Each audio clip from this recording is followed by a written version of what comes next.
হিন্দু মুছলমানক ভাগ ভাগ কৰি তেওঁলোকে অসমখন ধ্বংস কৰিব ওলাইছে তেওঁলোকৰ দলটোক তেওঁলোকৰ চৰকাৰখনৰ অপকৰ্মবোৰক সমালোচনা কৰিবলৈ গ'লে দেশদ্ৰোহী আখ্যা দি তেওঁলোকে হাৱালাতলৈ নিক্ষেপ কৰে মানুহক তেওঁলোকৰ যিটো মনস্তত্ব সেই মনস্তত্ব মতে যিটো অপশাসন তেওঁলোকে চলাইছে হি অসমীয়া জাতিটোৰ অসমৰ সমূহ খিলঞ্জীয়া জনগোষ্ঠীয় জাতিসত্তাবোৰৰ কাৰণে অস্তিত্বৰ প্ৰতি ভাবুকি হৈছে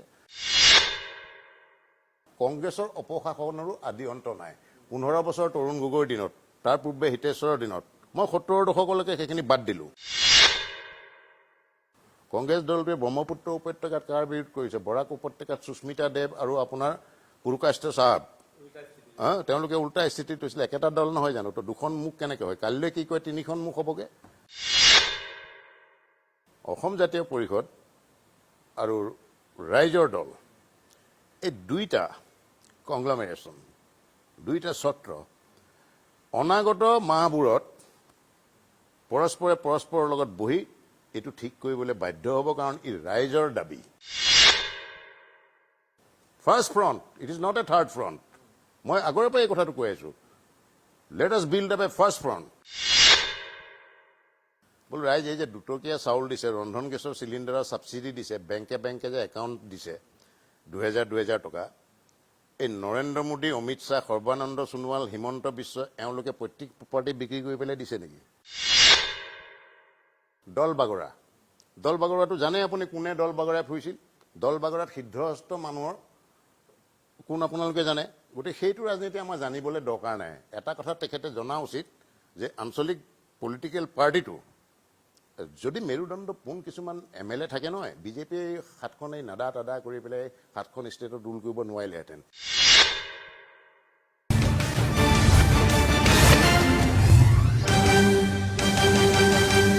নমস্কাৰ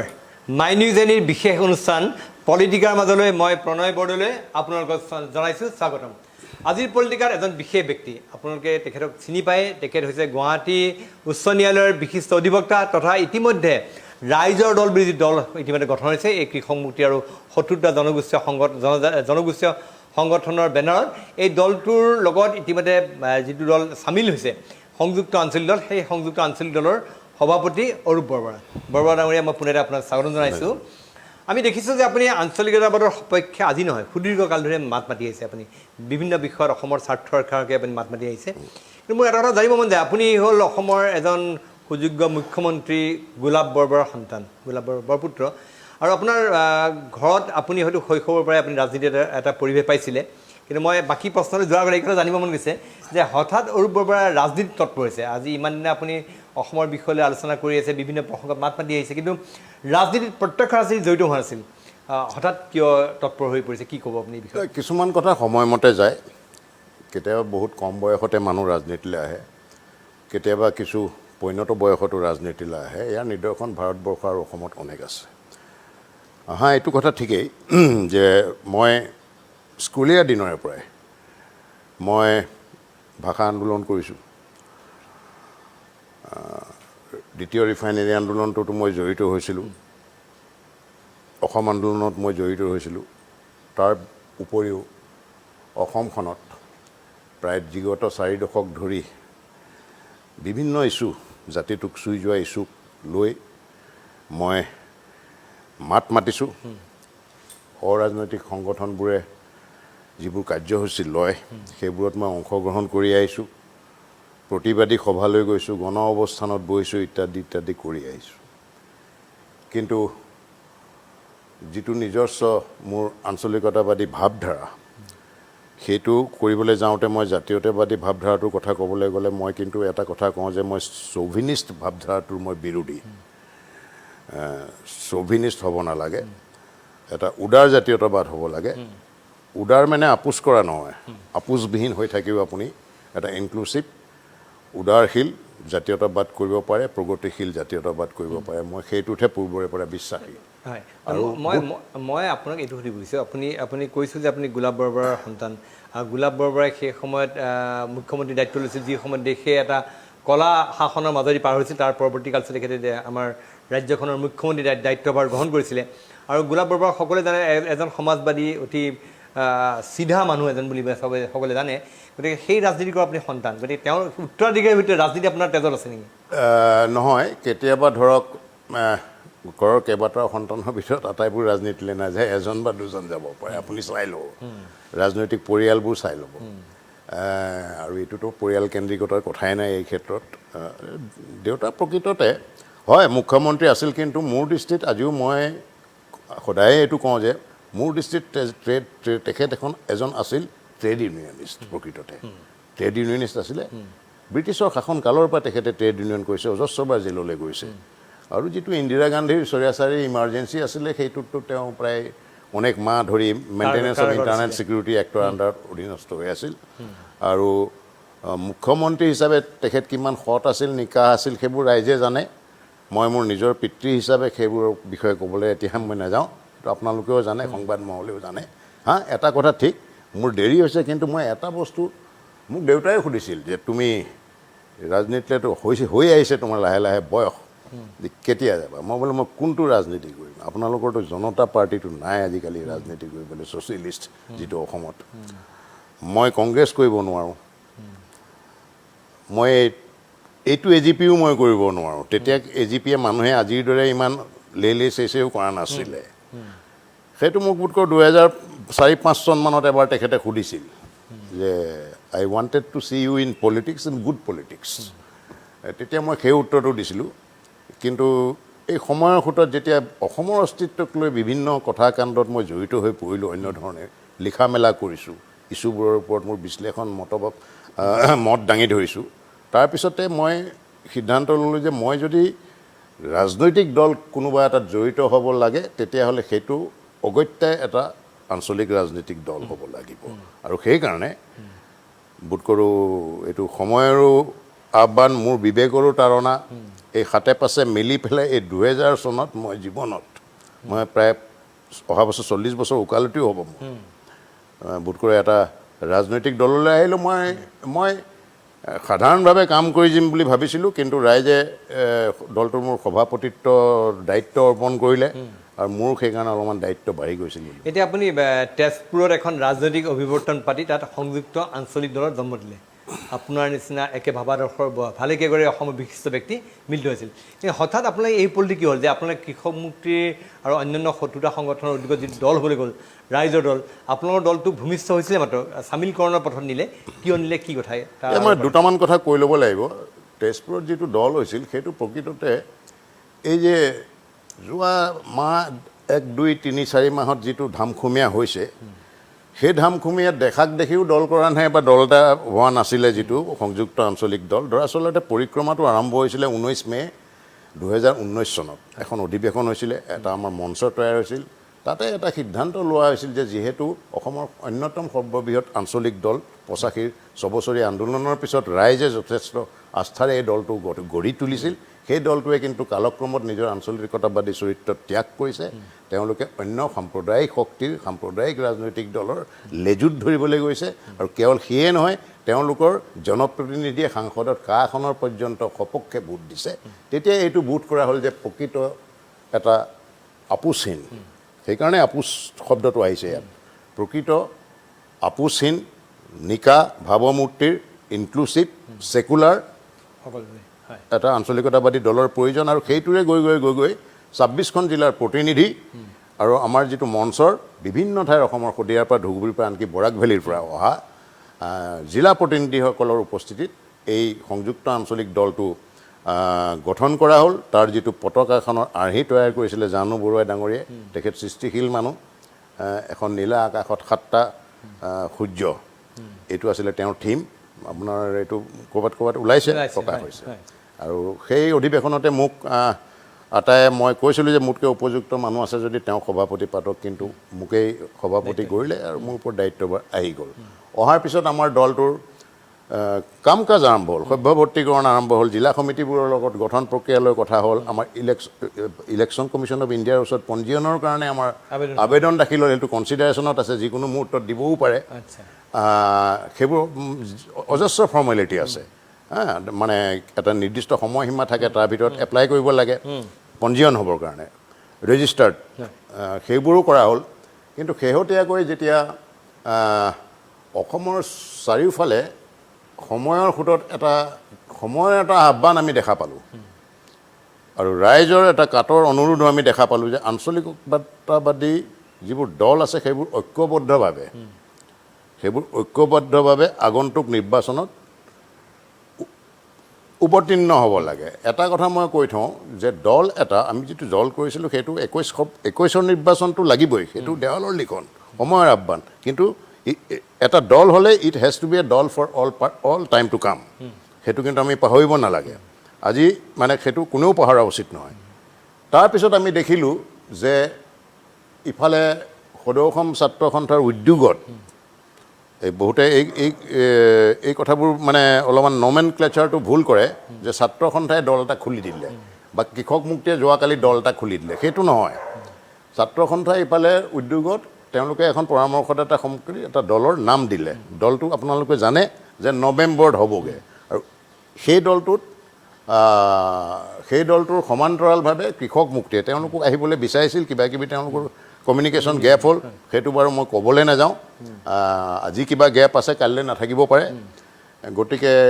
যোৱা 15 দিনমানৰ পৰা ইফালে লাচিত সেনা বীৰ লাচিত সেনাটো এটা উজনি অসমৰ শক্তিশালী যুৱ সংগঠন তেওঁলোকৰ লগত প্ৰায় 15 দিনমান আমাৰ মানে ৰাউণ্ড অফ ডিছকাশ্যন হ'ল ডিছকাশ্যন হৈ মই এইটোৱে মানে উদ্যোগ লৈছিলোঁ জানু বৰুৱা আমিবোৰে যে কেনেকৈ কৰিব পাৰি লগ হওঁ বুলিলেতো লগ হোৱাৰ কথা নহয় কিছুমান তাত মডেলিটিছ থাকে মডেলিটিছবোৰ ঠিক কৰিব লাগিব কি কাৰণে ঠিক কৰিব লাগিব ভৱিষ্যতে যাতে কণ্ডল নহয় গতিকে বুজা পৰা এখন প্ৰাথমিকভাৱে হ'ব লাগিব অখিল গগৈ আছে জেলত গতিকে অখিল গগৈৰ লগতো সদায় কমিউনিকেশ্যনটো পচিবল নহয় যদিও তেওঁ দীৰ্ঘদিন ধৰি জেলত থকা সময়ত দুবাৰকৈ মই তেওঁক জেলত লগ কৰিছিলোঁ তো আগৰ কথা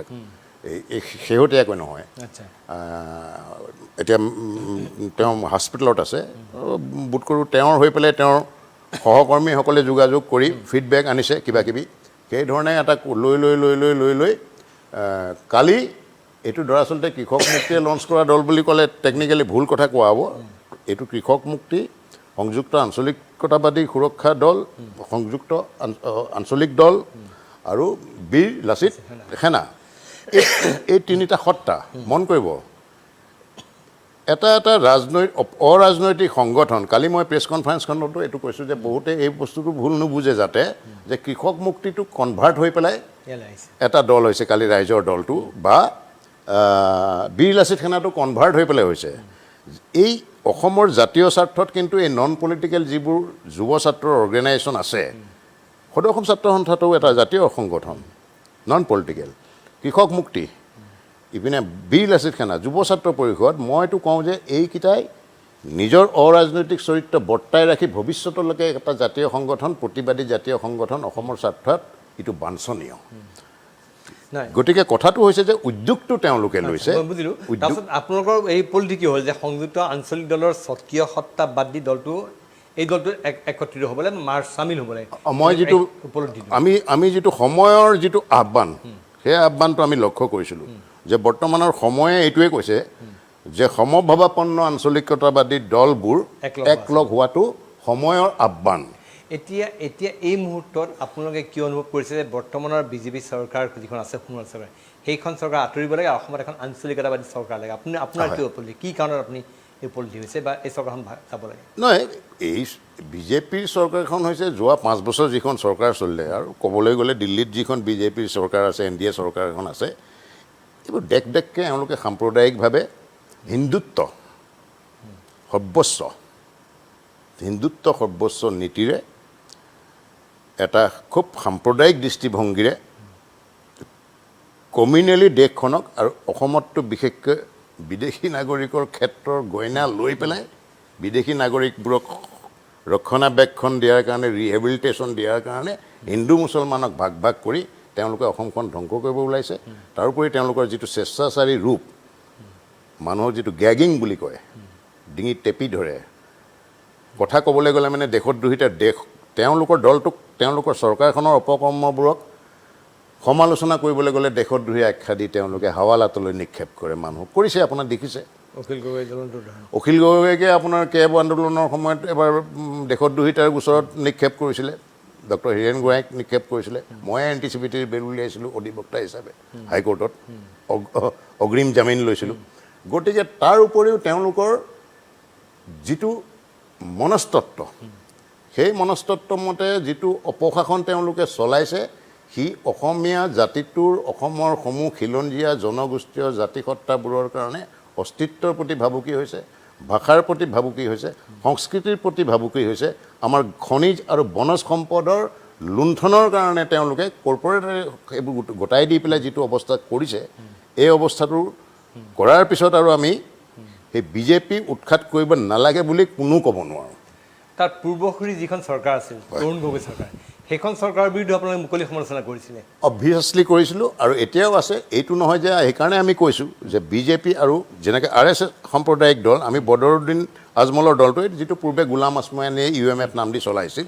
সেইটোৰ লগতো আমাৰ কিন্তু যিটো এটা আমি অসাম্প্ৰদায়িক দল বুলি কেতিয়াও কোৱা নাই, আৰু অন্ততঃ ৰাইজেও কোৱা নাই। এটা ধৰ্মীয় মুছলমানৰ ভিতৰত তেওঁলোকে এটা সাম্প্ৰদায়িক ৰাজনীতিয়ে কৰিছে, ভোট বেংক তৈয়াৰ কৰি পেলাই। গতিকে আমি কংগ্ৰেছ আৰু AUDF এই দুইটাৰে বুকুচাত উঠি আমি বিজেপি আৰু RSSক উৎখাত কৰিবলৈ নাযাওঁ। আঞ্চলিকতাবাদী শক্তিবোৰ একত্ৰিত হৈ RSS আৰু বিজেপিক উৎখাত কৰিবলৈ যাম, সেইটোহে আমি পণ লৈছোঁ। কি কাৰণে কৈছোঁ যে ইয়াৰ কাৰণে আপুনি যিটো কৈছে, যিটো সংকল্প লৈছে, তাৰ সেই ক্ষেত্ৰত যদি প্ৰয়োজন হয় কংগ্ৰেছ AUDFৰ সহায় ল'ব নোৱাৰে? এটা কাৰণে নোৱাৰে। সেইটো কথাটো কেনেকুৱা হ'ব জানেনে? এই চুৰ খেদিবলৈ কাৰণে, দুটা চুৰ খেদিবলৈ কাৰণে আপুনি 3টা ডকাইতৰ সহায় ল'লে, আকৌ কিছুদিনৰ পিছত ডকাইত 3টাক খেদিবলৈ সেই চুৰ দুটাৰ সহায় ল'লে, সহজ সৰল ভাষাত, গাঁৱলীয়া ভাষাত বুজাকৈ মই কৈছোঁ। তেনেকুৱা ধৰণৰ কথা হ'ব। কাৰণ কংগ্ৰেছৰ অপশাসনৰো আদি অন্ত নাই। 15 বছৰ তৰুণ গগৈৰ দিনত, তাৰ পূৰ্বে হিতেশ্বৰৰ দিনত, মই 70ৰ দশকলৈকে সেইখিনি বাদ দিলোঁ। মাজত AGP দুটা টাৰ্মলৈকে আহিলে, তেওঁলোকে কি কৰা নাই? কৰ্পৰেটেশ্যন প্ৰথম আৰম্ভ কৰিলে, বিশ্বায়ন তেওঁলোকে আৰম্ভ কৰিলে। অসমৰ বনজ সম্পদৰ একেবাৰে কয়লাৰ পৰা আৰম্ভ কৰি বনজ খনিজ সম্পদ লুণ্ঠনৰ বাদ তেওঁলোকে মোকলাই দিলে। কোল ইণ্ডিয়া লিমিটেডৰ লিজৰ ম্যাদ 2003 চনতে শেষ হোৱাৰ পিছত তেওঁলোকৰ নাকৰ তলতো চলি থাকিল, সৰ্বানন্দৰ নাকৰ তলতো আজি পৰ্যন্ত চলি থাকিল, হয়নে নহয়? নদী বান্ধ বিৰোধী আন্দোলনত ধৰি ল'ৰা পিটিছিল কংগ্ৰেছে, আমি পাহৰি যাম নেকি? কাকপথাৰত তৰুণ গগৈৰ দিনত 13জনকৈ 12জন নে 13জন, অধিক সংখ্যাটো মই পাহৰিছোঁ, কোলাত কেঁচুৱা লোৱা মহিলা এগৰাকী, তেতিয়া আমাৰ PCG চলি আছিল। 2005-2006 চনৰ ঘটনা, এইটো মনত আছে? কোন আছিল 2006 চনত অসমৰ মুখ্যমন্ত্ৰী? কোন দলৰ আছিলে? ঘৰে ঘৰে গৈ গুলীয়াই মাৰিছিলে। গতিকে সেইবোৰ ডচিয়াৰবোৰ একেদিনাই নোহোৱা হৈ নাযায়। ডচিয়াৰ এখন প্ৰত্যেকৰে থাকে, আপোনাৰো থাকে, মোৰ সামাজিক জীৱনতো এখন ডচিয়াৰ লিখিত হৈ আছে। তাত যদি ক'লা ৰং আছে, ক'লা ৰং আছে, বগা ৰং আছে যদি বগা ৰং আছে। গতিকে কংগ্ৰেছো এইটো নহয়। আৰু 2 নম্বৰ কথাটো যে কা বিৰোধ কৰাটো লাইচেঞ্চ নহয় দেই। কা বিৰোধ কৰাটো লাইচেঞ্চ নহয় যে কা বিৰোধ কৰিছিলে কংগ্ৰেছক আৰু তেওঁলোকক এতিয়া আহক বিজেপিক খেদাবলৈ আমি একেবাৰে কংগ্ৰেছৰ লগত কোৱালিশ্যন কৰি দিওঁ। AIDFটো বদৰুদ্দিনো কাখন নালাগে বুলি কৈছিলে, আহক তেখেতৰ লগত বহি দিওঁ। কথা সেইটো নহয়। কা এটা কথা, অসমৰ সমস্যা বহুত। আৰু 2 নম্বৰ কথা, কংগ্ৰেছ দলটোৱে এইটো এটা ৰাষ্ট্ৰীয় দল। কংগ্ৰেছ দলটোৱে ব্ৰহ্মপুত্ৰ উপত্যকাত কাৰ বিৰোধ কৰিছে? বৰাক উপত্যকাত সুস্মিতা দেৱ আৰু আপোনাৰ পুৰকাষ্ট চাহাব, তেওঁলোকে উল্টা স্থিতিত হৈছিলে। একেটা দল নহয় জানো? তো 2খন মুখ কেনেকৈ হয়? কাইলৈ কি কয় 3খন মুখ হ'বগৈ। গতিকে ইত্যাদি বহুত কথা আছে। এটা কথা, গতিকে আপোনালোকৰ দলে নতুন যিটো ৰাইজৰ দলৰ যিখন সভা হ'ল, বৈঠক হ'ল, তাত আপোনালোকে এইটো সিদ্ধান্ত লৈছে বিজেপি আৰু কংগ্ৰেছৰ পৰা সমদূৰত্ব অৱস্থান কৰিব আপোনাৰ দলটোৱে? কালি কৈ দিয়া হৈছে। ইনফেক্ট আমাৰ তেজপুৰত যিখন আমাৰ দলৰো হৈছিলে অধিৱেশন, আপোনালোকে চাব, লক্ষ্য উদ্দেশ্য তাৰো আছে এখন। এটাতো দল এইকাৰণে নহয় যে what is the road map of the দল। এতিয়া আমাৰ এটা দল হ'ল সংযুক্ত, আমাৰ দলটো এতিয়া ইয়াতে মাৰ্চ কৰাৰ সিদ্ধান্ত, পৰহি দিনাখন আমাৰ এটা সিদ্ধান্ত ল'লোঁ। মাৰ্চ মানে স্বকীয় আইডেণ্টিটি বজাই ৰাখিও মাৰ্চ হ'ব পাৰে। কেনেকৈ মাৰ্চ হ'ব পাৰে সেইটো টেকনিকেল আইনগত ৰিপ্ৰেজেণ্টেশ্যন অফ পিপলছ এক্টৰ আণ্ডাৰত কথা আছে, সেই প্ৰক্ৰিয়াটো চলিব। আৰু মন কৰিব, ৰাইজৰ দলটো এতিয়া হোৱাই নাই, নৱেম্বৰত হ'বগৈ। এই কথাবোৰ অলপ মানুহ ক্লিয়াৰ হ'ব লাগিব। নৱেম্বৰত হ'ব। AJPটো কেতিয়া হ'ব? নৱেম্বৰত হ'ব। AJPটো নৱেম্বৰৰ আগভাগত হ'ব ধৰক। এই দলটো নৱেম্বৰৰ এতিয়ালৈকে দল হোৱাই নাই। দল হ'লেহে সি চাকাৰ ৰূপ পাব দল হিচাপে। গতিকে তেতিয়ালৈকে আমাৰ যিটো সংযুক্ত আঞ্চলিক দল আছে, সেই দলটোৰ ইতিমধ্যে সভ্যৱৰ্তী হৈছে। সভ্যসকল কমন সদস্য হৈ যাব। সেইটো এতিয়া কেনেকৈ মাৰ্জাৰ আমি কৰিম, যিহেতু অলৰেডি ৰেজিষ্ট্ৰেশ্যন প্ৰচেছ অন হৈ আছে, কালি পৰহি ৰেজিষ্ট্ৰেশ্যনো দি দিব পাৰি। তথাপি আইন কানুন মতে উপায় আছে যে 2টা বা 3টা দল মাৰ্জাৰ হ'ব পাৰে। সেই ঘোষণাটোৱে আমি কালি চামিল বুলি ক'লোঁ, যে আমি সিদ্ধান্ত লৈছোঁ ইতিমধ্যে আমাৰ এক্সিকিউটিভত পৰহি দিনা চামিল। এতিয়া যিটো প্ৰক্ৰিয়া আছে, আইনী প্ৰক্ৰিয়া এটা আছে, ইলেকশ্যন কমিশ্যনৰ পৰা এইটো কৰিব লাগিব। 2টা ৰেজিষ্টাৰ্ড দল হ'লেও 3টা ৰেজিষ্টাৰ্ড দল হ'লেও এটা প্ৰতীক চিহ্নৰ কাৰণে মাৰ্জাৰ হ'ব পাৰে। মুঠতে এতিয়া যিটো আঞ্চলিক গণমৰ্চাই যিটো স্থিতি আছে অজিত কুমাৰ ভূঞাৰ নেতৃত্বত, তেওঁলোকে কংগ্ৰেছ আৰু AIDFৰ জোটবন্ধনৰ আপত্তি কৰা নাই, বা তেওঁলোকে আৱশ্যক তাতো যাব পাৰে, বা আঞ্চলিক দলৰ সপক্ষ আছে। জোটবন্ধন হ'ব বুলি কৈয়ে দিছে সিদিনাখন অজিত কুমাৰ ভূঞাই কৈ হয়, ৰিপুণ বৰাহঁতৰ লগত বহি পেলাই। ৰিপুণ বৰা মোৰ ব্যক্তিগত বন্ধু, যেনেকৈ অজিত ভূঞা মোৰ ব্যক্তিগত বন্ধু, ৰিপুণ বৰাও কলেজীয়া বন্ধু দেই। তেওঁলোকে একেলগে বহি সেইদিনাটো প্ৰনাউন্স কৰা যেনেই পালোঁ মই। গতিকে মানে সেই সূত্ৰত আপোনালোকৰ যিটো আঞ্চলিক দলৰ জোটবন্ধন হ'বলৈ গৈ আছে, তাত আঞ্চলিক গণমৰ্চাত স্থান নহ'ব চাগে। একেটাই কথা হ'ব, যদি মহাজোঁট বন্ধনত কংগ্ৰেছ বদৰুদ্দিনৰ লগত থাকে, তেতিয়াহ'লে সেই মহাজোঁট বন্ধনৰ শৰিকৰ লগত আমাৰ কেনেকৈ হ'ব? সেইটোতো হ'ব নোৱাৰে আদৰ্শগতভাৱে। এইটো কোনো ব্যক্তিগত বিদ্বেষৰ কথা নাই। এতিয়া আপোনালোকৰ যিখন সংবিধান হ'বলৈ গৈ আছে, আৰু এই সময়ত আমি দেখিবলৈ পালোঁ যে অসম জাতীয় পৰিষদ, সদৌ অসম ছাত্ৰ সন্থা আৰু অসম জাতীয়তাবাদী যুৱ ছাত্ৰ পৰিষদৰ উদ্যোগত এটা দল হ'ল, আপোনালোকৰ এটা দল হ'ল, আৰু এই 2টা দলে শক্তিশালীৰ ওপৰত আত্মপ্ৰকাশ ঘটাইছে। গতিকে নিৰ্বাচনী বুজা পৰা হ'ব নে কি হ'ব, মানে কেনেকৈ আগবাঢ়িব আপোনালোকে? মই আশা কৰোঁ যে এই দুটা মই কংগ্লমেৰেশ্যন বুলি কওঁ, 2টা আমব্ৰেলা যিটো হৈছে, এটা অসম জাতীয় পৰিষদ বুলি এটা, এইটো হোৱাই নাই, দল হ'ব, আৰু এইটো যিটো ৰাইজৰ দলটো হোৱাই নাই। এই 2টা, এইটোতো কিছুমান একত্ৰিত হৈছে আঞ্চলিকতাবাদী, যিসকলে কয় যে আমি বুকুচাত নুঠোঁ কংগ্ৰেছে GOP-ৰ, আৰু BJP RSSক উৎখাত কৰিম, আৰু সিটো দলতো একেটাই কথা কৈছে যে আমি এইবোৰৰ পৰা অক্সিজেন নলওঁ। গতিকে মই নাভাবোঁ যে কিবা দৰাচলতে পাৰ্থক্য আছে, মতাদৰ্শত বৰ বেছি পাৰ্থক্য নাই, মতাদৰ্শত কিছু পাৰ্থক্য নাই। আৰু এটা কথাটো হৈছে যে ইয়াত ব্যক্তিগত কাৰো একো ইগ' থকা উচিত নহয় জাতীয় স্বাৰ্থত। কালি আমি যিটো কাম কৰিছোঁ,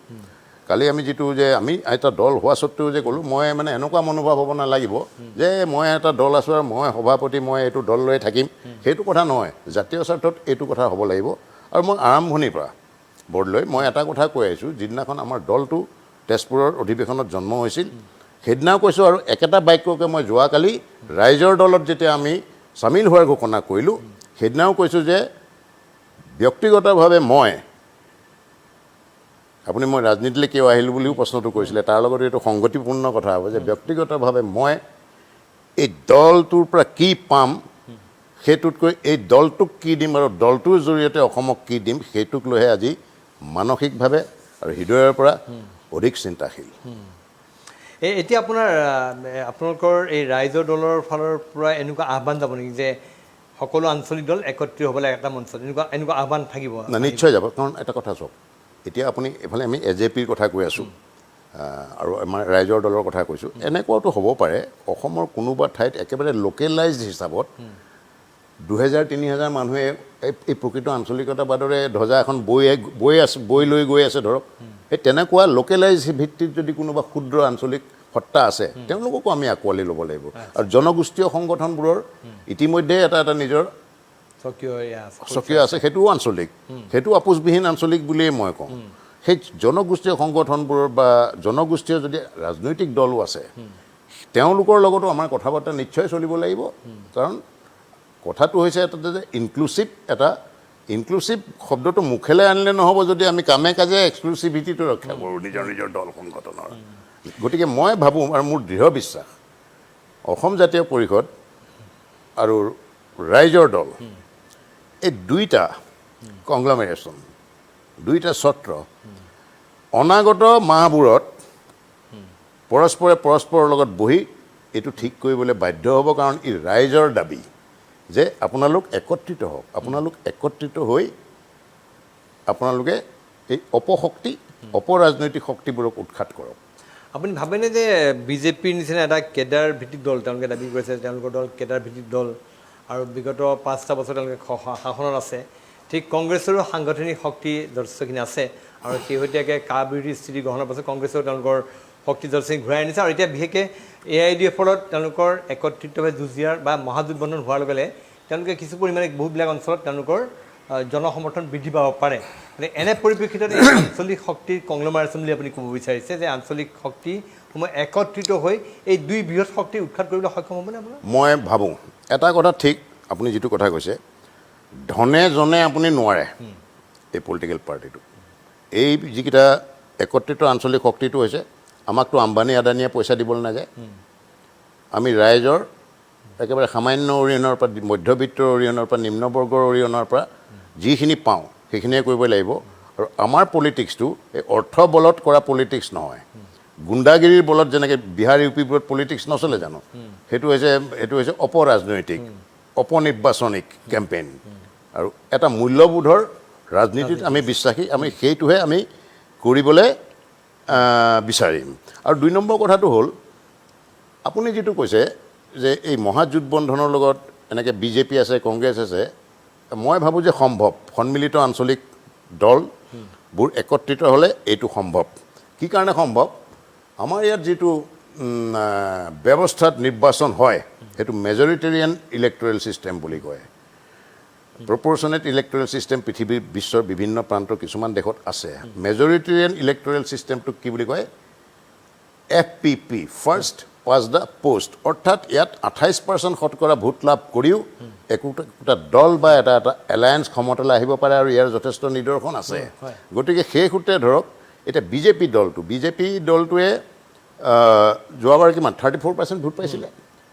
তাৰমানে মেজৰিটি মানুহে তেওঁলোকৰ এগেইনষ্টত ভোট দিছিলে অৰ্থাৎ মাল্টি পাৰ্টিৰ অংকত ইয়াত দুটা কথা আছে ইয়াত অংক আছে আৰু ইয়াত ৰসায়নো আছে মাল্টি পাৰ্টি ইলেকশ্যনত যিটো বিন্যাস হয় যিটো পাৰ্চেণ্টেজ ভোটিং পেটাৰ্ণ হয় বিভাজিত ভোটত তাত সম্পূৰ্ণ ইয়াত সম্ভৱতা এটা আছে আৰু এই বাস্তৱ আশা কৰিব পাৰি আমি কিয় আশা কৰিম এই বুলি যে আমি তৃতীয় মৰ্চা হ'মগৈ বুলি আমি প্ৰথম মৰ্চা মানে আপোনালোকৰ এই যিটো আঞ্চলিক দলবিলাকৰ যিটো ঐক্যবদ্ধ হ'ব সেইটো হ'ব প্ৰথম মৰ্চা first front it is not a third front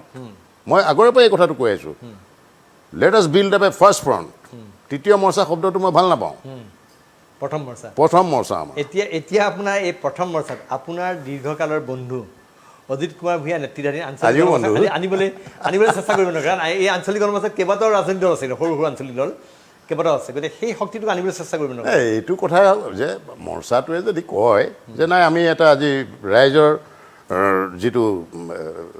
যিটো বিচাৰি আছে আমি সেইটোলৈ দৃষ্টিভংগী আৰু এটা আমি AIDF আৰু কংগ্ৰেছৰ জোঁটবন্ধনত নাই আমি যিটো একত্ৰিত আঞ্চলিক জোঁটবন্ধন হ'বলৈ গৈছে সেইটোত আছোঁ তেতিয়াহ'লে আহিব ইয়াততো কাৰণ পাৰ্চনেল বিদ্বেষৰ কথা নাই চব তেওঁ মোৰ আজিও বন্ধু কেলৈ মোৰ ৰিপুণ বৰা বন্ধু নহয় নেকি মই যে কংগ্ৰেছৰ কথা কৈ আছোঁ মোৰ একেলগে কলেজৰ অনাৰ্ছ মেট কলেজত ৰিপুণৰ ব্যক্তিগত কথা নহয় কোন বেছি শত্ৰু বুলি ভাবে আপোনালোকে মানে বিজেপি নে কংগ্ৰেছ অসমৰ কাৰণে both in the long run যদি চাবলৈ যায় বোথ আৰু ইন দি শ্বৰ্ট টাৰ্ম হবে মাত্ৰ সিদিনাৰ পৰা বুলি চাবলৈ যায় বিজেপি প্ৰথম শত্ৰু কেনেকুৱা আপোনাৰ কি আপোনালোকৰ ধাৰণাত কি তেওঁলোকে অসমৰ স্বাৰ্থৰ পৰিপন্থী কাম কৰিছে আপোনাৰ মুখেৰে জানিব বিজেপি দেৰ ইজ এ চিৰিজ প্ৰথম হ'ল আপুনি প্ৰথম বুলি কওক বা দ্বিতীয় বুলি কওক নতিবানটো বনাই গৈ আছে তেওঁলোকে তৃতীয় হৈছে হিউমেন ৰাইটছ ভায়লেশ্যন অপকৰ্মবোৰ বাদ দিলে চতুৰ্থ হৈছে কমিউনেল যিটো পলিটিক্স বিয়পাইছে তেওঁলোকে বিয়পাইছে হিন্দু মুছলমান ডিভাইড কৰি পেলাই তেওঁলোকে কৰিছে বিদেশী নাগৰিকৰ ক্ষেত্ৰত NRCৰ ক্ষেত্ৰত সকলো পৰিক্ষেত্ৰত কাখনৰ ক্ষেত্ৰত তেওঁলোকে এটা সাম্প্ৰদায়িক দৃষ্টিভংগী আৰু হিন্দু সৰ্বস্ব ধৰ্মীয় এটা এংগুলত তেওঁলোকে অপশাসন চলাইছে এতিয়াতো দুৰ্নীতি বন্ধ কৰিম বুলি কৈ পেলাই এতিয়া নিজে দুৰ্নীতিত শেষৰ ফালে মানে হেৰি হৈছে কিছুমান মানে অপকৰ্ম ধৰা পৰোঁতে কিছুদিন দেৰি লাগে নহয় এতিয়া চাব ইনস্পেক্টৰ পুলিচৰ এইটো এতিয়াহে ধৰা পৰিছে নহয় জানো এখন চৰকাৰ থাকোঁতে চৰকাৰৰ নিৰীক্ষণ থাকিলে এই ঘটনাটো হ'ব পাৰে নেকি নোৱাৰে আচ্ছা তাৰ ওপৰত অন্যান্য কথাবোৰ আহিছে আপুনি আজি মন কৰক এই ৰেল 155খন ৰেলৰ ভিতৰত আপুনি লিষ্টখন চাওক মই এনে চাইছোঁ 16খন অসমত চলা অসমৰ পৰা যোৱা আৰু অসমলৈ অহা ৰেল আছে যিকেইখন তেওঁলোকে ব্যক্তিগত খণ্ডক হস্তান্তৰ কৰিছে এই বিজেপি চৰকাৰে মূল্য চাওক ক'ভিডৰ অপপ্ৰয়োগ কৰিছে তেওঁলোকে সিদিনালৈকে এই বিজেপি নেতাকেইজন ক'লা পতাকাৰ কাৰণে উলিয়াব নোৱাৰে এতিয়া মানুহবোৰক তেওঁলোকে ক'লা পতাকাৰ কাৰণে তেওঁলোকে 20 কিলোমিটাৰ হেলিকপ্টাৰ লৈ যাব লাগে গাড়ী লৈ যাব নোৱাৰা অৱস্থা এটা হৈছিল নহয় ফেব্ৰুৱাৰী মাৰ্চলৈকে যে মাৰ্চৰ 21 তাৰিখৰ পৰা লকডাউন দি দিলে তেওঁলোক টিঘিল ঘিলাই ফুৰি দিলে আৰু আমাৰবোৰে প্ৰতিবাদীবোৰ আমাৰ যিবোৰ প্ৰতিবাদী সত্তাবোৰ আছিলে তেওঁলোকক ঘৰত ভৰাই দিলে এতিয়া একটা আনলক 1 আনলক 2 আনলক 3 পিছত মানুহে পুনৰ কিন্তু লাহে লাহে কা বিৰোধী আন্দোলনটো মই কৈ দিলোঁ আৰম্ভ কৰিব লাগিব আৰু কা বিৰোধী আন্দোলনটো আৰম্ভ কৰা কালিও সেই কথাটো কৈছোঁ কা বিৰোধী আন্দোলন কৰাটো প্ৰথম দায়িত্ব য'ত কা বিৰোধী আন্দোলনটো স্থবিৰ হৈছিলে সেইটো ৰিজিউম কৰিব লাগিব আৰু সেইটো ৰিজিউম কৰিলেও কিন্তু এই বিজেপি বিৰোধী এটা 100% ঢৌ নাহিলেও 100% ঢৌ এটা ৱেভ নাহিলেও 30% 40% হ'লেও এটা ৱেভ আহিব মই ৱেভটো পলিটিকেল ক্ষেত্ৰত কৈছোঁ কিন্তু কাৰ বিৰোধটো অনবৰতে চলি যাব লাগিব এইটো যেতিয়ালৈকে কাখন নাযায় এতিয়া আপোনাৰ সোণোৱাল চৰকাৰে আমি দেখিবলৈ পাইছোঁ তেওঁলোকে হিতাধিকাৰী সৃষ্টি কৰিছে ভালে সংখ্যক জনকল্যাণমূলক আঁচনি ঘোষণা কৰিছে যিবিলাক আঁচনিৰ জৰিয়তে তেওঁলোকে ভাবিছে যে তেওঁলোকে সেই হিতাধিকাৰীসকলক ভোটাৰলৈ তেওঁলোকে পৰ্যবেক্ষিত কৰিব তাৰপৰা তেওঁলোকে ভোট আহৰণ কৰিব সেই ক্ষেত্ৰত কি ক'বলগীয়া আছে তেওঁলোকে বহুত আছে মই এই কা বিৰোধী আন্দোলনত মানে একেবাৰে শদিয়া কাকৰ পথাৰৰ পৰা এইফালে নামনি অসম গোটেইবোৰ নৰ্থ বেংক গোটেইবোৰৰ সভাবোৰত মই এড্ৰেছ কৰি ফুৰিছিলোঁ নহয় তেতিয়া দুটকীয়া চাউলৰ কথা আছিলে মই তেতিয়াই ৰাইজখনক কৈছিলোঁ পথাৰত যে বহি থাকে বোলো ৰাইজ এই যে দুটকীয়া চাউল দিছে ৰন্ধন গেছৰ চিলিণ্ডাৰৰ ছাবচিডি দিছে বেংকে যে একাউণ্ট দিছে 2000 টকা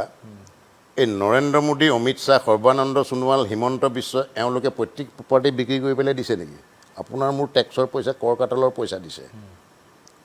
আপোনাৰ মোৰ কৰ কাটলৰ পইচা দিছে দুচকীয়া বাহন এখন ৰাস্তাত চলাবৰ কাৰণেও ৰোড টেক্স দিব লাগে মটৰ ভেহিকেল টেক্স দিব লাগে সেই পইচাবোৰ মিলাই পেলাই দিছে আৰু এটা হৈছে লুজেন গুটি খোৱা কাৰবাৰটোত এইটো ভোটাৰ চাইক'লজি মানে কি হয় ইয়াতে সুস্থ ৰাজনীতি আৰু ৰাজনৈতিক অপসংস্কৃতিৰ ডিফাৰেঞ্চটো আহে কংগ্ৰেছে চলাইছিল ৰাজনৈতিক অপসংস্কৃতি এটা অইন ধৰণে হিতাধিকাৰী তেওঁলোকে কৈছিলে ইন্দিৰা আৱাস যোজনা কৰিছিল বহুত পইচা কেলেংকাৰী হৈছে তাত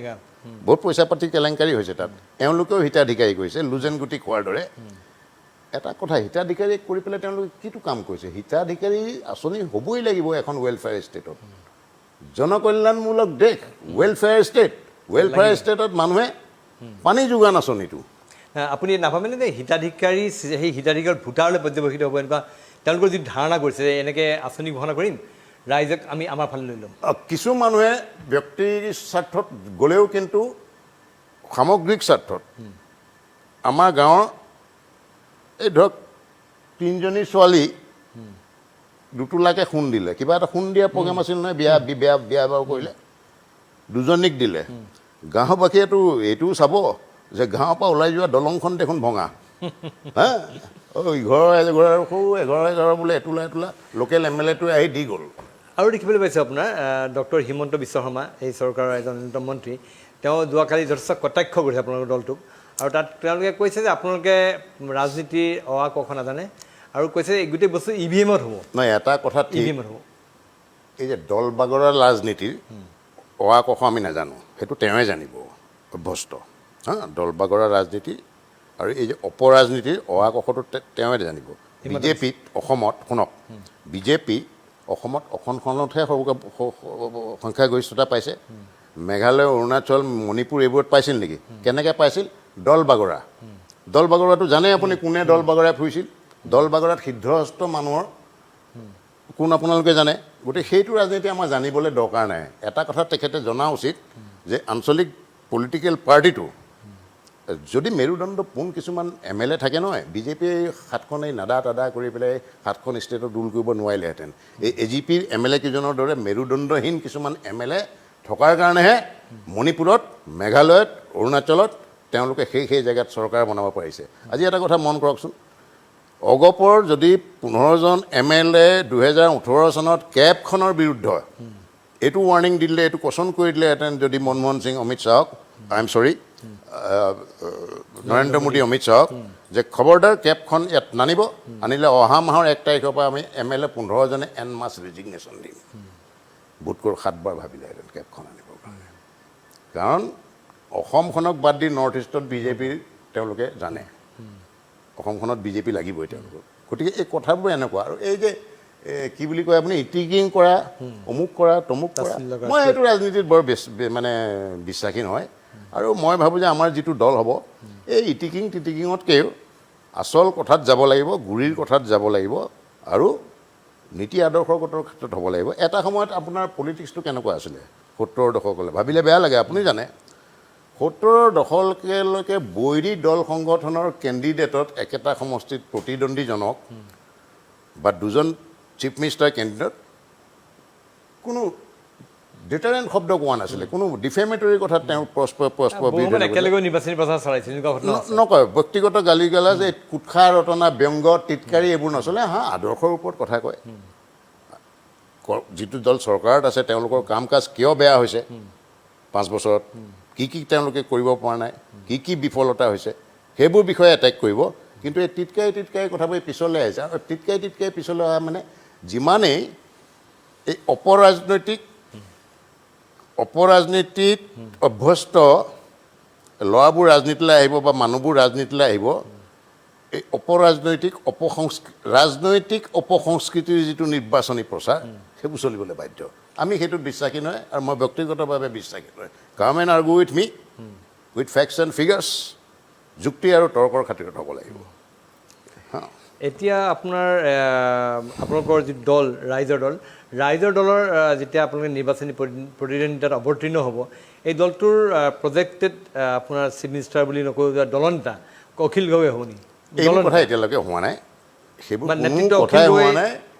দল এটা হ'ব কেনেকৈ, এটা প্ৰক্ৰিয়া থাকে, এটা নতুন দল এটা গঠন হোৱাই নাই। দলখনৰ এতিয়া কাৰ্যনিৰ্বাহখন গঠন হ'ব নৱেম্বৰৰ পাছত। কাৰ্যনিৰ্বাহখন গঠন হ'লে প্ৰত্যেক দলটোৰে আমাৰ প্ৰাৰম্ভিক এটা বুজা পৰা যিটো হৈছে ঐক্যীকৰণৰ কাৰণে, যে আভ্যন্তৰীণ এটা গণতান্ত্ৰিক তাত প্ৰক্ৰিয়া থাকিব, সেই গণতান্ত্ৰিক প্ৰক্ৰিয়া মতে দিয়া হ'ব। আৰু আপুনি ভাবেনে যে অখিল গগৈক তাৰ পূৰ্বে আপোনাৰ নিৰ্বাচনৰ পূৰ্বে মুক্তি দিব চৰকাৰে? মই এজন জ্যেষ্ঠ অধিবক্তা হিচাপে সেইটো মই প্ৰেডিকশ্যন কৰিবলৈ নাযাওঁ। আপুনি এটা কথা মন কৰিব, চাৰ্জশ্বিট হোৱাৰ পূৰ্বেলৈকে অখিল গগৈক মই বিনা চৰ্তে মুক্তি দিয়ক বুলি কোৱাসকলৰ যিবোৰ দাবী আছিলে সেইবোৰতো মই অংশগ্ৰহণ কৰিছিলোঁ। কিন্তু আজিৰ তাৰিখত মই এজন উকিল হোৱাৰ কাৰণে মই সাংঘাতিকভাৱে তেখেতৰ মই ত্যাগ আছে, আৰু মই প্ৰায়ে খবৰ লৈ থাকোঁ যে কেতিয়া কি হ'ব, বেল অন্য লয়াৰে কৰি আছে। কিন্তু মই উকিল হিচাপে মই এইটো কোৱা অনুচিত, আৰু মই ক'বও নোৱাৰোঁ যে এটা চাৰ্জশ্বিটেড কেছত বেল হ'ল, ইটো আছে, যিটো চাৰ্জশ্বিটেড কেছত যোৱা পৰহি দিনাখন বেল হ'ল, সেইটো আকৌ বোলে এপিল কৰিব বুলি শুনিছোঁ গভৰ্ণমেণ্টে, ন্যায়। গতিকে মই এই কথাটো আপোনাক আজি কৈ দিব নোৱাৰোঁ যে নৱেম্বৰৰ 20 তাৰিখৰ ভিতৰত অখিল গগৈ মুক্তি হোৱা, বা চৰকাৰখন তেওঁক কাৰাবন্দী কৰি ৰখাৰ চেষ্টা কৰিব নেকি নিৰ্বাচনলৈকে? এতিয়া এইটো chargesheeted case, it is between the court and the accused and the prosecution. আৰু চৰকাৰৰ উদ্দেশ্যটোতো একেবাৰে আপুনি দেখিছেই, ইটোৰ পিছত সিটো এপিল কৰি আছে, বেল পালেও এপিল কৰে। গতিকে চৰকাৰৰ ইণ্টেনশ্যনটো অখিল গগৈক ভিতৰত ৰখা, কিন্তু তাৰ মাজত আমাৰ উপায় হৈছে আইনৰ দৰৱাজা। আৰু যদি অখিল গগৈ আপোনাৰ নিৰ্বাচনৰ সময়ত কাৰাগাৰত কাৰাবন্দী হৈ থাকে, সেই সময়তো হয়তো তেওঁ নিৰ্বাচনী প্ৰতিদ্বন্দ্বিতাত অৱতীৰ্ণ হ'ব। এটা মই আপোনাক উদাহৰণ দিওঁ, ইমাৰ্জেঞ্চিৰ পিছত, ইন্দিৰা গান্ধীৰ ইমাৰ্জেঞ্চিৰ পিছত যেতিয়া জনতা দল মোৰাৰজী দেশাই চৰকাৰ যিখন গঠন হৈছিল, বিহাৰৰ ভাগলপুৰ জেলৰ পৰা জৰ্জ ফাৰ্ণাণ্ডেজে প্ৰতিদ্বন্দ্বিতা কৰিছিল, আৰু সমগ্ৰ দেশৰ ভিতৰত হায়েষ্ট ব্যৱধানত, ভোটৰ ব্যৱধানত ফাৰ্ণাণ্ডেজ জিকিছিল। গতিকে অখিল গগৈ যদি নিৰ্বাচন খেলোঁ বুলি কয় তেওঁ নিজে, তেতিয়াহ'লে তেওঁ জেলত থকা নাথাকাটো কথা নাই, ৰাইজেও তেওঁক জেলত আছে বুলি ভোট নিদিম বুলি কথা নাই। জৰ্জ ফাৰ্ণাণ্ডেজ কেনেকৈ হায়েষ্ট ভোটত জিকিছিল সমগ্ৰ দেশৰ ভিতৰত, ইয়াৰ নজিৰ আছে। শেষত এতিয়া আমি এইবাৰ শুনিছোঁ, এইবাৰ অৰূপ বৰবৰাই নিৰ্বাচনী প্ৰতিদ্বন্দ্বিতাত অৱতীৰ্ণ হোৱাৰ কাৰণে ইচ্ছা প্ৰকাশ কৰিছে, অলপ চৰ্চাত আছে বিষয়টো। মই এতিয়ালৈকে সিদ্ধান্ত লোৱা নাই নিৰ্বাচন খেলিম বুলি। মই অলপ আগতে আপোনাক যিটো কথা ক'লোঁ, সেই কথাটোৰ পৰাই যদি কিবা অকণমান ইংগিত মই দিব পাৰোঁ, এতিয়ালৈকে মই এইটো ইংগিতে দি আছোঁ যে দলটোৰ পৰা মই কি পাম, সেইটোতকৈ দলটোক কি দিম আৰু দলটোৰ জৰিয়তে অসমক কি দিম। সেইখিনি ঠিক আছে, সেইখিনি কিন্তু আপোনাৰ নামটো চৰ্চাত আছে, আপুনি উজনি অসমৰ এটা সমষ্টিৰ পৰা প্ৰতিদ্বন্দ্বিতা কৰিব, এনেকুৱা কথাবিলাকো যথেষ্ট চৰ্চাত আহিছে। সেইকাৰণে সুধিব বিচাৰিছে আপোনাৰ ব্যক্তিগত অভিমত কি, আপুনি ভাবে নাভাবে যে আপুনি এইবাৰ নিৰ্বাচনী প্ৰতিদ্বন্দ্বিতাত অংশগ্ৰহণ কৰা উচিত? মই নাভাবোঁ। নকৰে? মই এতিয়ালৈকেতো মই আপোনাক এইটোৱে কৈ আছোঁ। আচ্ছা, সময়ত দেখা ল'ব নেকি? সময়ত কি হয় মই ক'ব নোৱাৰোঁ, কিন্তু মই এই মোৰ ব্যক্তিগত নিৰ্বাচনী অংক লৈ পেলাই মই এইবোৰ কৰিবলৈ যোৱা নাই। কিন্তু এটা মই কথা আপোনাক কওঁ যে অসমত কিছুমান নিকা ভাৱমূৰ্তিৰ প্ৰাৰ্থী লাগে। এই যে আপুনি ক্ষমতাৰ অংকত বুলি কৈছে, মই ভাবোঁ যে ঐক্যবদ্ধ হ'লে এইটো দখল কৰিব পাৰিব লাগিব। কিন্তু যোৱা বিগত কিছু বছৰ ধৰি কি হৈ আছে জানেনে? এই যে এটা অপশাসিত 5 বছৰীয়া কালৰ ভিতৰত আৰু এটা অপশাসিত 5 বছৰীয়া কাল এজনে ৰাজত্ব কৰিবলৈ পায়, সেইটো বহু কাৰণে তাৰ দায়ী হৈছে যে ভেৰি উইক অপজিশ্যন, দুৰ্বল অপজিশ্যন। গতিকে গণতন্ত্ৰত অকল ভাল সুশাসকেই দৰকাৰ নাই, প্ৰয়োজন নহয়, খুব ভাল বিৰোধীৰো দৰকাৰ। নিকা ভাৱমূৰ্তিৰ মেৰুদণ্ড থকা সদনত এছাৰি জোকাৰি থাকিব পৰা বিৰোধীৰো দৰকাৰ আছে অসমখনত। সেই আছিলে অৰূপ বৰবৰা। তেওঁ যিদৰে তেওঁৰ লিখনি কলম, আমি দেখিছোঁ তেওঁ কলমত জুই নিগৰে। তেওঁ সদায় যথেষ্ট কঠোৰ ভাষাৰে তেওঁ সমালোচনা কৰি আহিছে। আজিও তেওঁ পোনপটীয়াকৈ বহুবিলাক কথা ক'লে। আপোনাৰ যদি আপুনি কৈছে যেন সৎ এজন ৰাজনীতিক বিচাৰিছে, আমি বিচাৰোঁ যে আপুনি যেনেকৈ আপোনাৰ পিতৃৰ পৰম্পৰা অনুসৰণ কৰি আপুনি ৰাজনীতি পথাৰলৈ আহক। এই কামনাৰে আপোনাৰ যদি ৰাজনীতিক আৰু কি সপোন আছে, সেই সপোনবিলাক বাস্তৱায়িত হওক, এই কামনাৰে আপোনাক পুনৰবাৰ ধন্যবাদ জ্ঞাপন কৰিছোঁ। আৰু যিটো নতুন দল, ৰাইজৰ দল আপোনালোকে গঠন কৰি তাত আপোনাৰ দলটো তাত চামিল কৰিছে, এই দলটো আগবাঢ়ি যাওক, এই কামনা কৰিলোঁ। আৰু আমাৰ বিশেষ অনুষ্ঠান পলিটিকাৰ মাজৰ পৰা মই প্ৰণয় বৰদলৈ, ভিডিঅ' জাৰ্নেলিষ্ট অজয় আৰু হেমন্তৰ সৈতে বিদায় দিছোঁ। ধন্যবাদ।